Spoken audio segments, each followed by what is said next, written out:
All right, good evening, everybody. Even though it's not quite spring now, so it's light outside. So thank you for being in this dark room with me today when it's beautiful. So I just want to say thank you to Professor Shannon Clark and Professor Rocky Horton and Janet McNean and the Department of School and everyone here for help hosting me. So basically, I'm a ceramic sculptor, and I investigate the tensions between the ready-made and the handcrafted object. So my sculptures are intensely colored, technically complex, and ornate assemblages of everyday objects.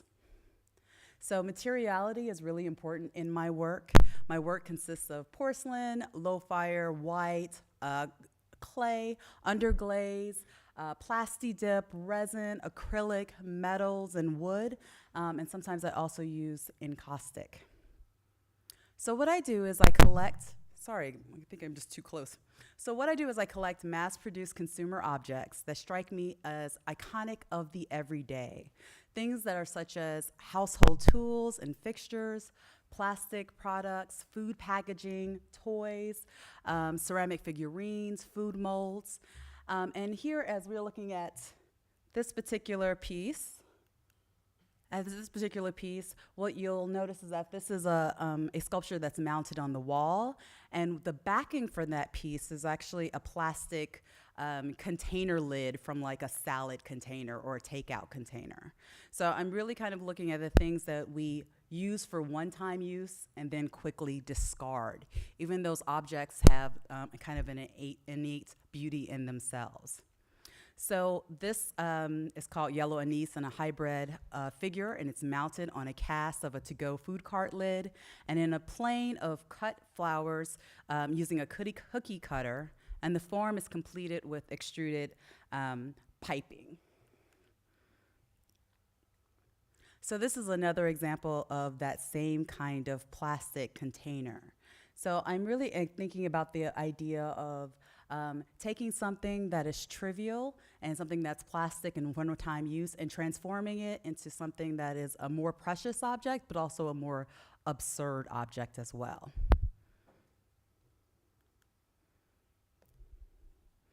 So in these industrially produced objects, many of which are cheap, trivial, and disposable, I find unexpected beauties and meanings.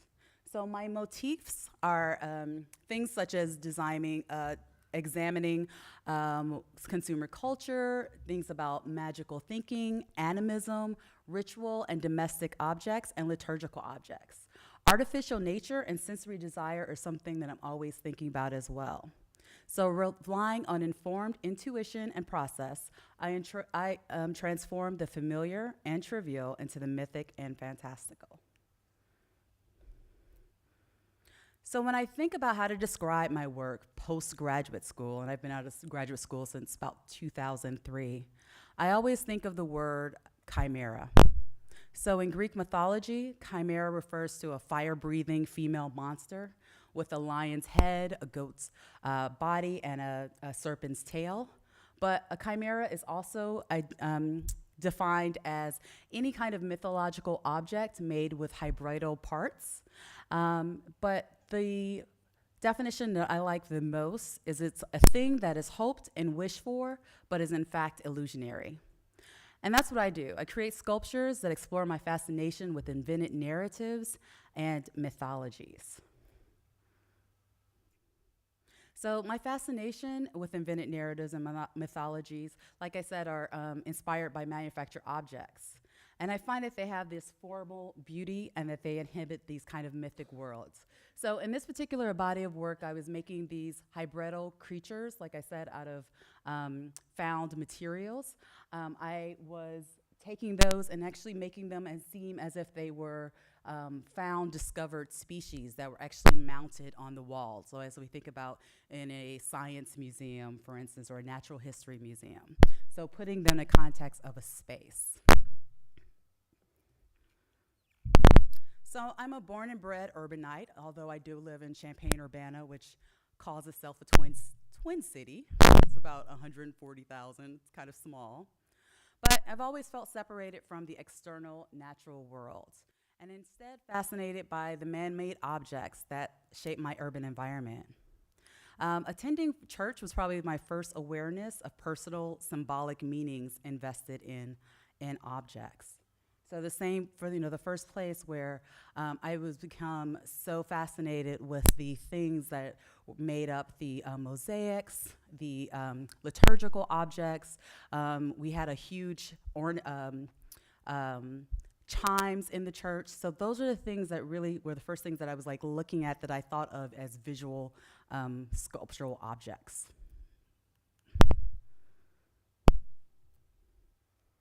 So like I said, I was born and raised in Chicago, and if you've ever flown over the city or into the city, this is a site that you should be familiar with. It's a very gridded city, and so it's very, very specifically laid out. And this is the house that I was born and raised in on the south side of Chicago.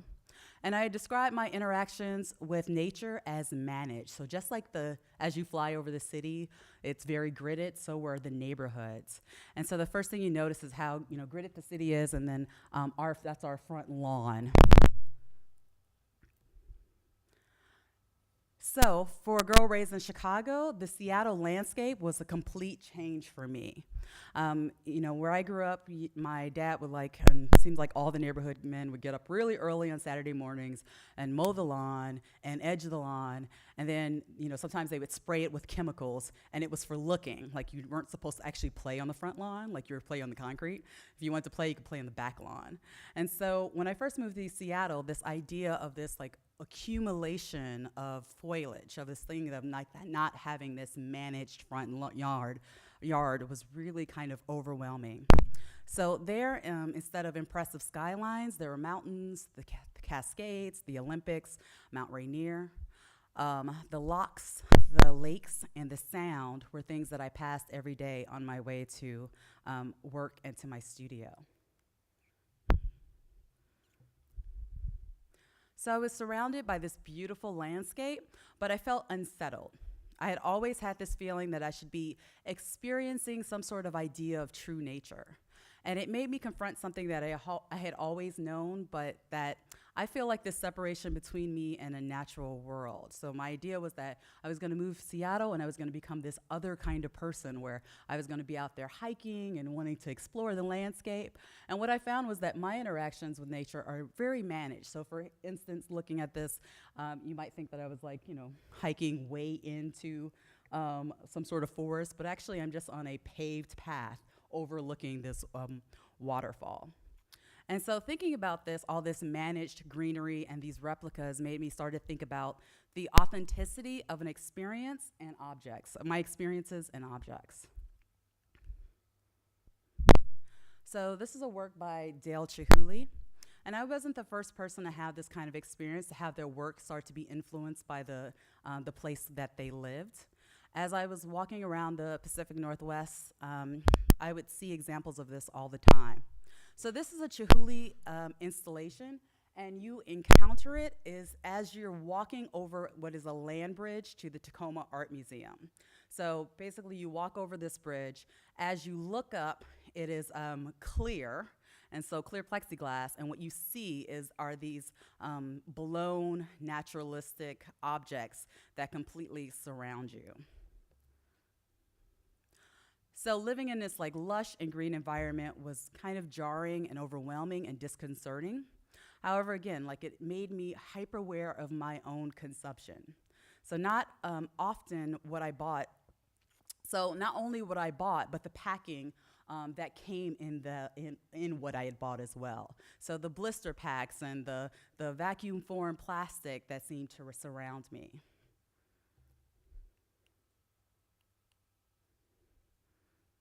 So I started to take that plastics, and where I first really kind of started to see this contrast between the idea of conservation, conserving where you live and being very aware of keeping your environment clean, was a sharp contrast where what I saw every day when I just went to work. So I worked at a school, and there was a break room, and I would go into this break room and I would look out the window and you would see the sound. So you see this beautiful water, right? All this natural water there.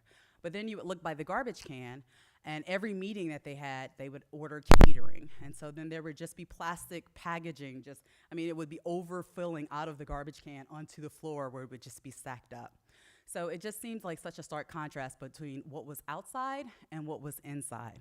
So I started to take that packaging and take it back to my studio. And it took me a long time before I actually started to do something with it. Most artists are kind of born collectors. They collect lots of things. But I started to examine the form and function of collected objects and reimagining how they might be used and contemplating their form, separated from their function, how they would suggest new ideas.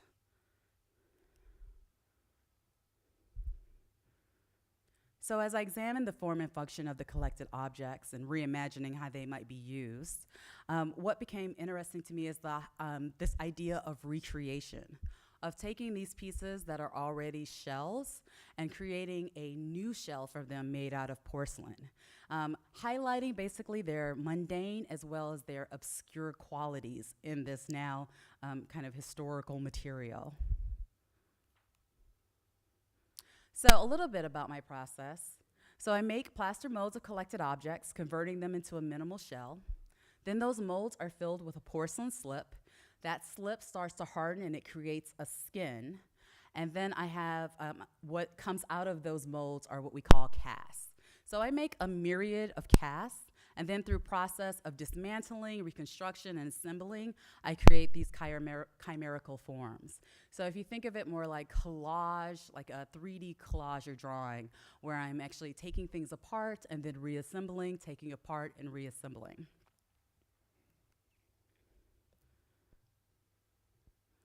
So as I examine the spaces between the handmade and ready-made object, handiness becomes essential element in the work. So my sculptures are meticulously layered with extruded clay, creating surfaces of bulbous dots, spikes, drips, piping, beads, insides, and sgraffito lines, inlay, stipples, and pits. All my work is a smaller size work. It's more of it's not large work. I want to create this idea where you have to walk up to the work to really engage. So you see one thing as you're far away, you're drawn in, and you start to encounter this, the textual forms of the individual pieces. So my tactile surfaces are used to both accentuate and obscure, encouraging an intimate experience, pulling in the viewers, like I said, to immerse them in sumptuous exteriors and sensuous possibilities. So I think this triggers an instinctive desire to touch, to stroke, and a sense of dissatisfaction once that action is denied. It's something that children often feel compelled to touch objects, to make meaning out of experiences. But I believe the desire for sensory experiences and the feelings of dissatisfaction mirrors our longing often felt in a consumer society. It's this idea that we're always wanting, and even when you get what you want, you still want kind of more.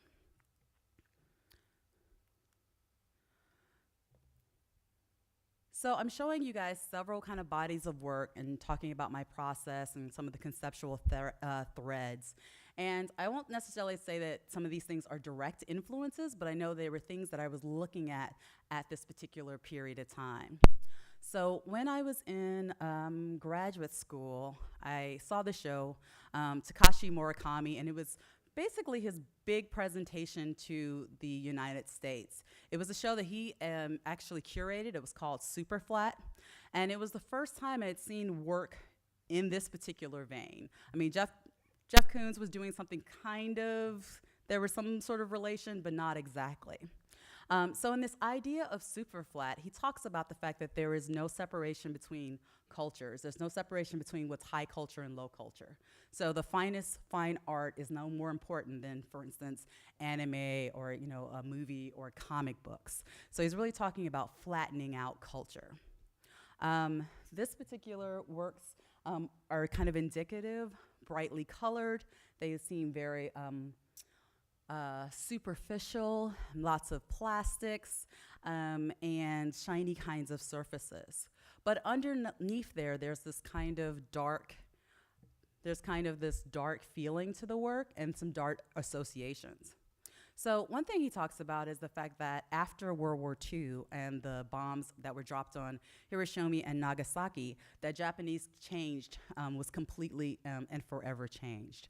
And so he uses the mushroom clouds often in his work, and they seem in this very kind of comic anime style, but they really are kind of alluding to this idea of little boy and fat man, which are what those bombs were called.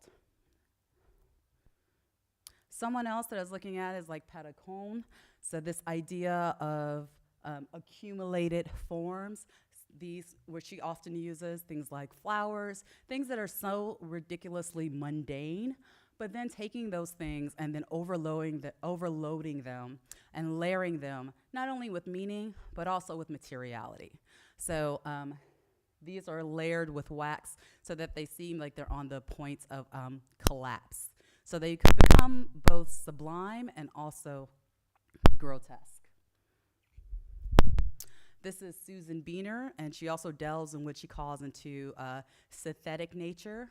And so these were people that were kind of around when I started making these particular bodies of work that I started to pay attention to, this idea of like accumulated and synthetic nature. This is another piece by hers as well.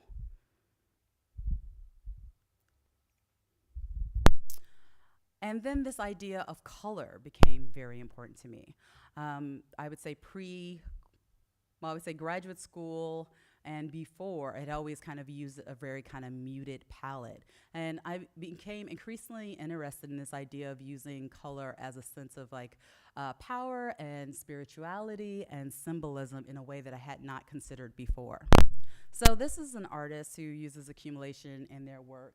But what's kind of unique about Bean Finneran's work is that these extruded porcelain pieces are all colored clay. So they're pigmented clay bodies that she hand rolls into coils and then she builds on site so that they have no internal structure except for the pieces of themselves. So I was really finding this interesting, and I started to experiment with pigmented color as well. So the idea is that if you took one of these and broke it, the color is the material itself. It's pure through, right? So it's not surface. Wendy Wegman also was someone who was talking about the idea of culture, acquisition, compulsion, and accumulation. And she started making these objects in reference to her aunt, who actually was a factory worker. And when her like one indulgence was that she would buy these really kind of cheap, kitschy objects, and that her aunt's house was just basically littered with these things. Like that's what her collection was. So this idea about what is collection, what is art, what are the things that you choose to surround yourself with, and how do objects have this sense of nostalgia. And the last person is going to look at is Michael Lucera. So he makes these gestural totems, bringing together sculptural collages of different cultural references. And his work is really inspired by growing up in New Mexico and his interest in Native and American Pueblo. So I'm not sure when I became fascinated with certain forms, and I can't tell you what came first, but the cone became very important to me, the simple conical form. But I don't know if my fascination with that form came first or the death of my father. I'm not sure which happened, if I was already collecting the cone or it became, but they seem to happen kind of synonymously. So the first show that I had, probably about a year and a half after his death, was this show is called He Is Gone, Imagine Contraptions for Last Communications. And this is where I first imagined animistic contraptions or mystic mechanisms for metaphysical communications. So this is a postcard for that first show. And this is a detail of that piece. So why the cone? You know, I'm not sure, except that it is one of those objects, as soon as you see it, you know what it's for. So it's this idea of filtering physical material, filtering thoughts. It's transitioning, moving from one place to the other. And it has this idea of using the idea, of communication, which it has this idea of like communication that it's used for. I also became interested with the idea of pre-telephone, which we call voice pipes. So an example of voice pipe is something that we've done when we were kids. So if you have two cans and a cord, and you talk into one of them, you can hear the sound from that person talking. And that made me kind of thinking about like how that was used in other areas. So the voice pipe that I started researching, like I said, was pre-telephone. So they would use it in things like offices. So if we look here and we see the stern gentleman sitting in the chair, to your left, there's an example of voice cones. So that if you would talk to that cone, someone who was already all the way in the basement, for instance, would hear whatever your kind of commands would be. This is another example. So that was from about 1903. These are some other example of voice pipes. These are in ships, and so there's one that's on a gun turret of the HMS Belfast, and then on another gunship for Tower Bridge, and then at the bottom is what we call a speaking trumpet. So I started to use this kind of form to thinking of it, like I said, of like mystic mechanisms. The idea that you could have communication with someone in another area, even if they weren't necessarily in this world. So kind of like this idea of sci-fi. Another place where I saw this was this automobile cartoon where this very rich woman has a voice comb and the back of her car. And she's so rich that she doesn't want to actually just talk to him. She has to talk to him through this kind of contraption, which I thought was kind of ridiculous. So I was also thinking about this idea of communication that's happening that is unseen. So, if I send a text to someone, I don't actually physically see those letters go anywhere, right? So it goes to a tower, and then that is transmitted. So the idea of unseen communication that's happening all the time, and putting that with the idea of, prayer or meditation. When I was a kid, I thought that steeples, the purpose of a steeple was so that when you prayed, your prayers were actually transmitted into the sky for God. It didn't even occur to me that, it's just the tallest place that you can see, so you'll always know where the church is. But so this kind of like ideas were what I was starting thinking about. So my sculptures began to play with the form's connotation and kind of introducing what I call magical thinking, or an ability to cross over between different registers of thought, so that a form can metamorphosize from, say, a commodity to a religious object to an anthropomorphized object. And so one of my objects is on the left, and what you see on the right is actually kind of a voice pipe contraction that's actually in a Victorian home.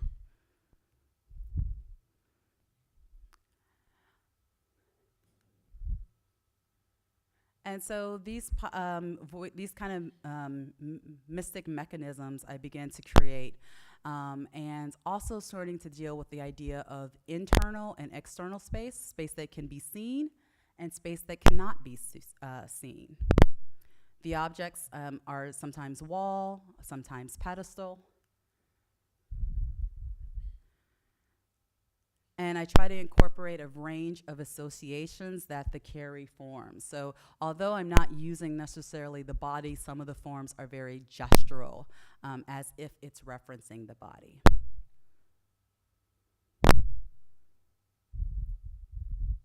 So these mystic mechanisms are about being in an in-between place, a place of suspension, a place of waiting, a place of waiting for communication or action or meditation.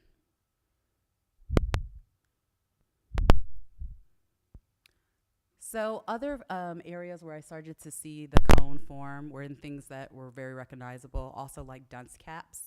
And that made me start thinking about how we see objects one way and we have an association today, which may not be what the original association was. So originally, so now when we think about the dunce cap, we think of someone who's not very bright. But originally, the dunce caps were worn by this sect who followed this philosopher called John Duns Scotus. And to mark their allegiance to him, they would wear these hats because it seemed to make them think that they were getting more information directed into their heads if they wore these hats, right? So for them, it was an idea about knowledge. I also started to see the funnel form as we see there, like not only in some of the drawings, but also in the movie of The Wonderful Wizard of Oz, where the Tin Man wears this funnel in his head, and found that there were some associations with the idea of wearing a tin hat as signs of madness.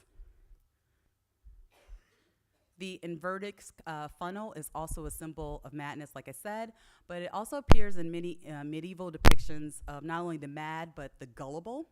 So Hieronymus Bosch, this is the allegory of gluttony and lust. And there's another piece called The Stone Cutter, where he can, sorry guys, I didn't advance that. There's also a piece called The Stone Cutter, where a man is also wearing a tin hat. So if you look to the left-hand side on the top. Now, I had been I was familiar with Hieronymus Bosch's work, but unless it was through osmosis, I never had seen these actual figures wearing cones on their heads before. So I just thought it was interesting how objects over time have this kind of symbolic resonance that carries down, that's separate from their function.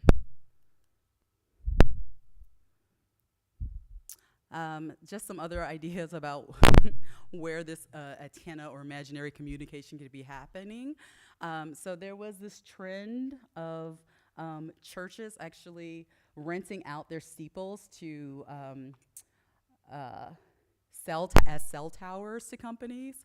And so there were people who were kind of imagining, like, how far was this going to go? So would it be on the ruins of Petra, Jordan with a cell tower, or the Statue of Liberty with a cell tower? So my forums are also about not only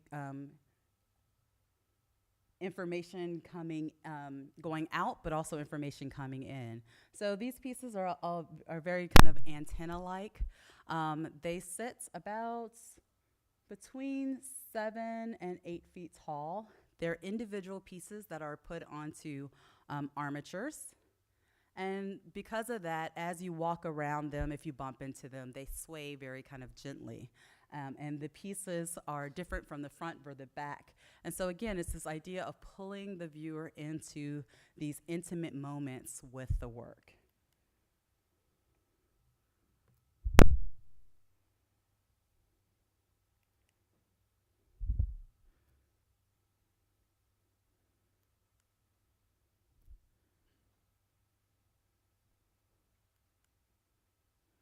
So I also was starting to think about, when I was making this work, about the fact that you don't want to be too predictable. So you have to kind of change things up in your studio, which led me to make this series of work called Tilts and Shifts. And how this work is composed, instead of, if you know about clay, you put things together by what we call scoring and slipping, so that the pieces are made in wet clay, they are attached together. But instead, I started to make these individual parts, and then each part was glazed, and then putting them together so that the glaze would act as an adhesive. So basically what that means is that all these individual parts are by themselves, they're stacked on top of each other, and then they're put into the kiln. When the kiln fires for the glaze firing, the glaze starts to melt, and it fuses them together. Doing that gave me a kind of a sense of, I wasn't able to control the process. I wouldn't know exactly what the work would look like, because things would actually physically shift in the kiln. So it gives this idea of unexpectedness and also spontaneity, but it also meant that I was actually losing work as well, because sometimes they would, they might fall over and fall into another piece or into the kiln itself, and those pieces were lost. But I like this idea, like, it keeps you humble in the studio if you don't always going to know exactly what's going to happen.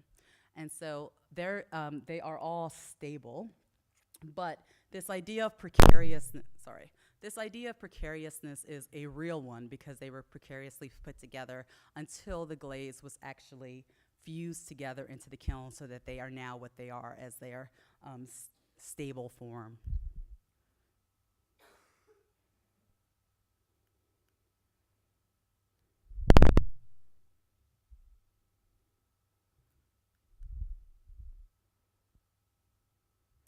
This piece is called You Tell Me, I Tell You. You tell me, I tell me, I tell you contraption. And in some of these, I'm actually bringing the figurative object back into the work, things that are very recognizable. So a lot of people have told me that this looks like chocolate to them and they want to eat it or lick it. This is a piece called Silence, Magical Thinking and Progress. And it suggests a feeling of prolonged expectation and longing, as if waiting for a communicative exchange to begin. So it's comprised of pigmented clay. So when I was talking before about like actually physically coloring the clay, and the sculptures hang from metal cables that allow them to turn in space very gently.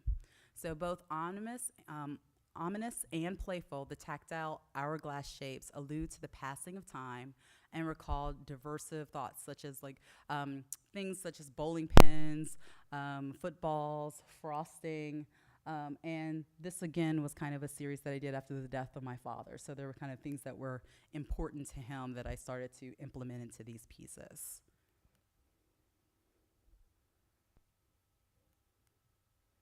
And this is another view of that piece. And so what I kind of liked about this work is that it really changed. It was a true installation piece, that's meaning that it changed depending on where the space was. Sometimes there were more, sometimes there were less.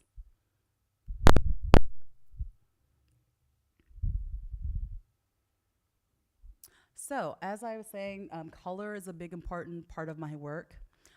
One experience that I had, which is I always kind of tell students like it's really important to see work in person, to actually know how that work really affects you.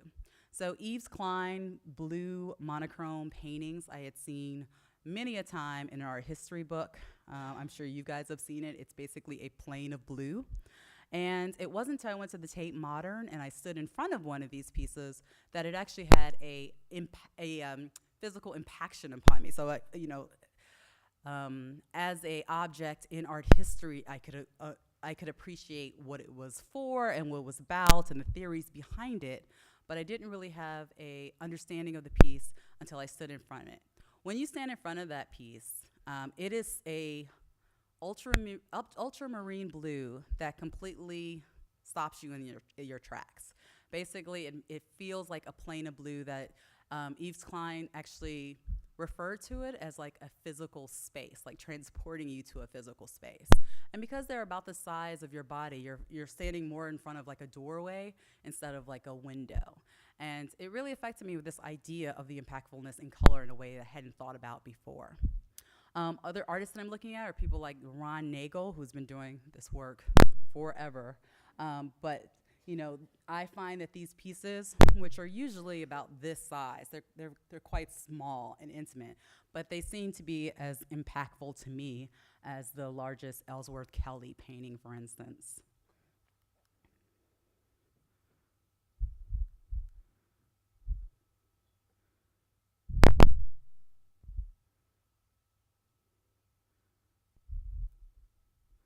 So by transforming mass-produced objects into porcelain, the replicas become both more precious and more fragile, and more absurd than their original. So separating objects from their original function, I contemplate the ideas of authenticity and an inherited symbolism in form. And I find that it's a way to give people entrance into work.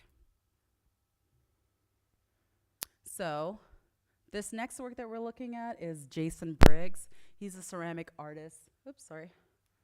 He's a ceramic artist who really uses the body as part of his work. So he's thinking about not only gesture, but the actual physical folds and bulges of the body, and taking away the recognizable things such as the heads, the arms, things like that. But there is no doubt about what that they are about the human form, and thinking about the fact that there's they're both beautiful but also grotesque.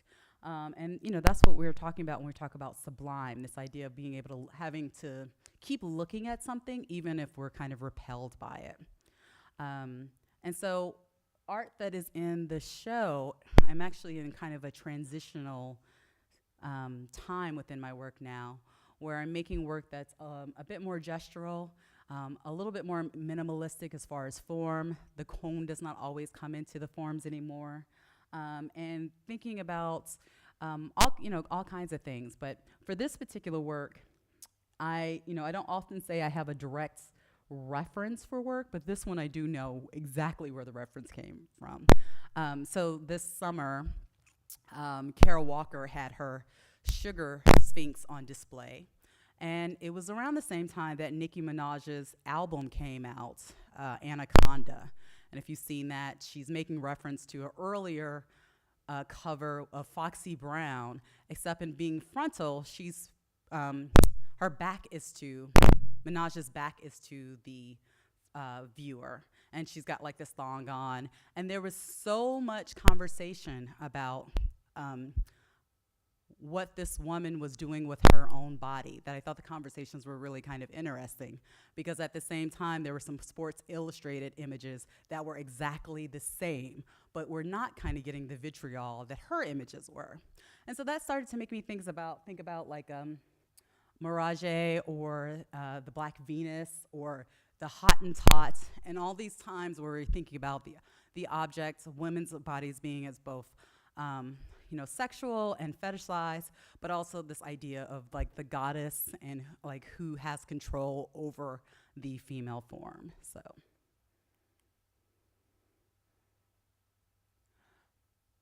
I'm also starting to include resin into my work. So I'm making these cast pieces. These pieces are really quite small, and so it actually almost becomes like a reflective pool or a framing device, so that the pieces have a little space from sitting on the pedestal, on the white pedestal.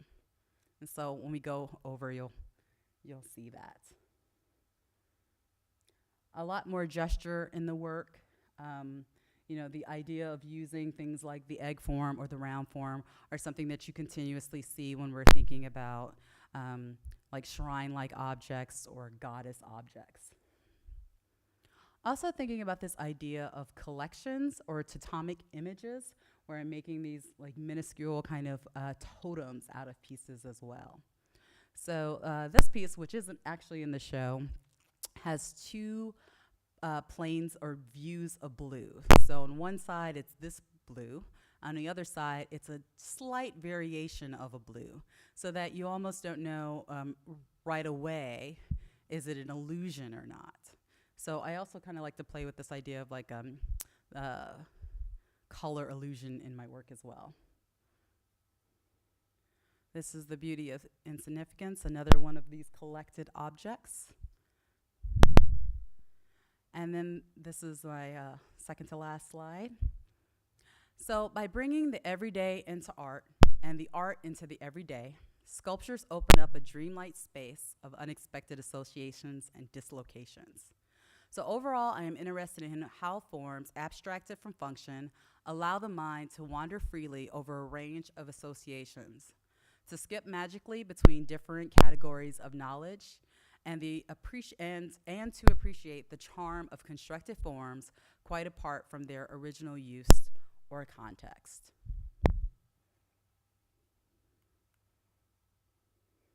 And so that's a detail of that work. Thank you.